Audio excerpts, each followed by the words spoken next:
Okey. Assalamualaikum dan salam sejahtera. Saya ucapkan kepada pensyarah saya iaitu Profesor Madya, Dr. Emma dan Dr. Anis. Okey. Saya Muhammad Afiq Muasri merupakan pelajar semester 3 dan tajuk cadangan kajian saya adalah peranan fact check di bernama tangani berita palsu. Okey, so saya akan ceritakan serba sedikit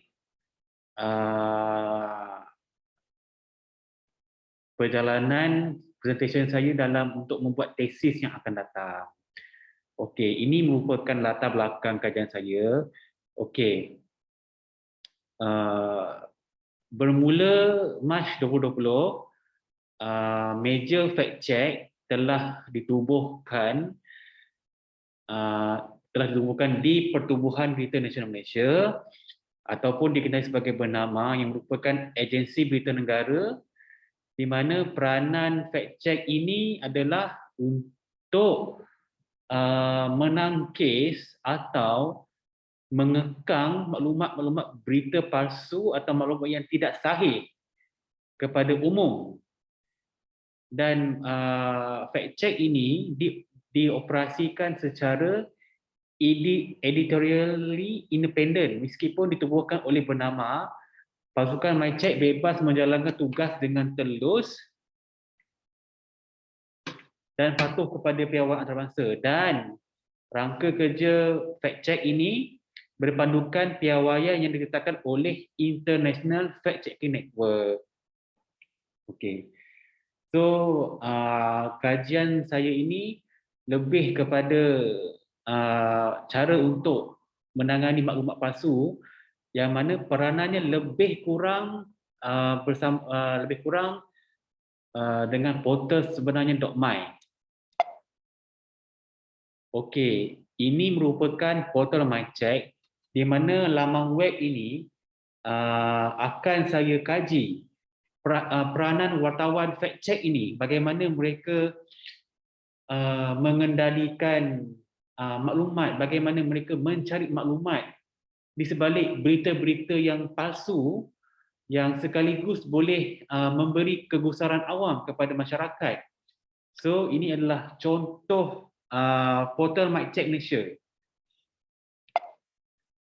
Okey.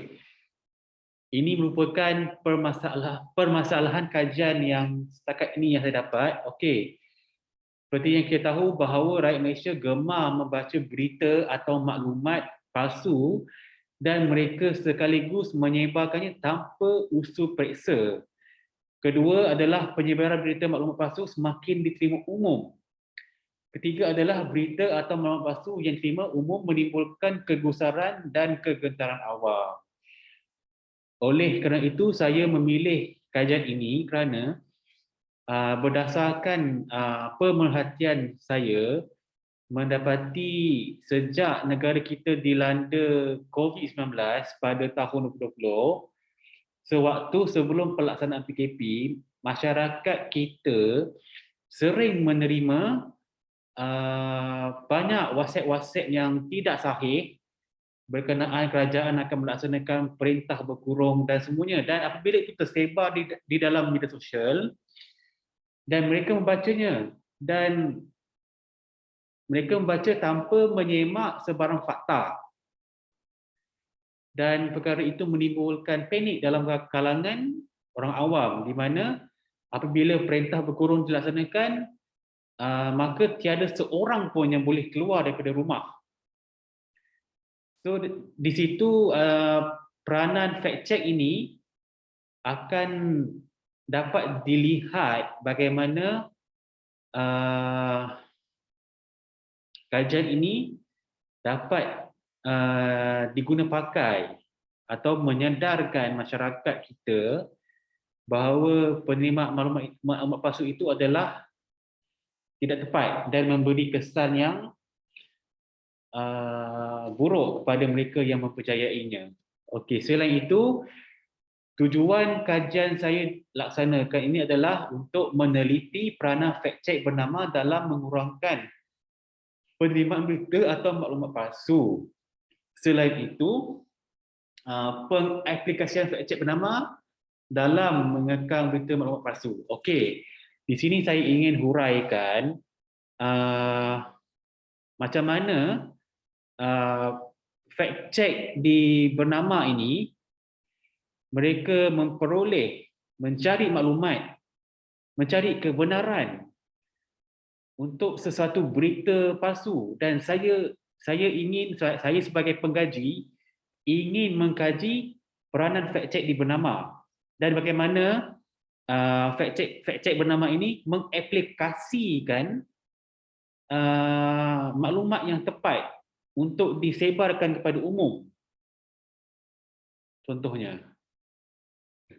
Okey, seterusnya objektif kajian saya setakat ini 3, iaitu untuk mengkaji peranan wartawan fact check, untuk melihat proses semakan fakta dalam mengendalikan bahan berita maklumat palsu, dan yang ketiga adalah fungsi laman web MyCheck Malaysia menyalurkan maklumat tepat kepada umum. Okey, dekat situ peranan fact check ni begitu penting sebab di Malaysia ini terdapat tiga portal yang diterima. Portal sebenarnya .my, MyCheck Malaysia, dan satu lagi yang lab apa, saya pun saya tak ingat, tapi ada yang ketiga tu. Okey, justru itu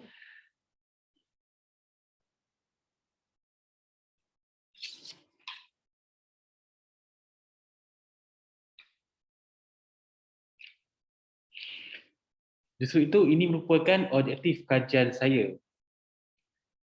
Okey, untuk metodologi kajian yang saya akan gunakan adalah kajian ini akan menggunakan kaedah kualitatif dipilih, iaitu saya bercadang untuk bertemu bual dengan beberapa responden, antaranya terdiri daripada ketua pengarang bernama dan editor mereka, bagaimana mereka mengendalikan fact check itu sendiri.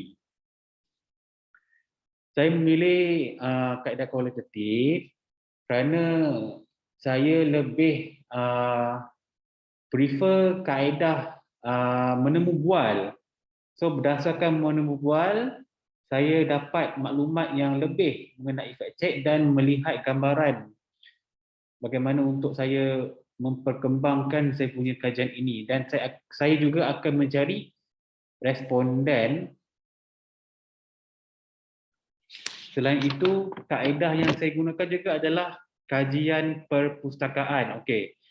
Dalam kajian ini, saya perlu mencari rujukan yang berkaitan dengan tajuk kajian ini. Berdasarkan tajuk kajian, penyelidikan ini memerlukan bahan-bahan rujukan daripada pelbagai bidang berkaitan. Menurut Kamarul Azmi 2012, antara bahan yang meliputi kajian perpustakaan ialah buku, kitab, tesis dan kajian serta jurnal. So, setakat ini saja saya punya pembentangan. Sekian, terima kasih.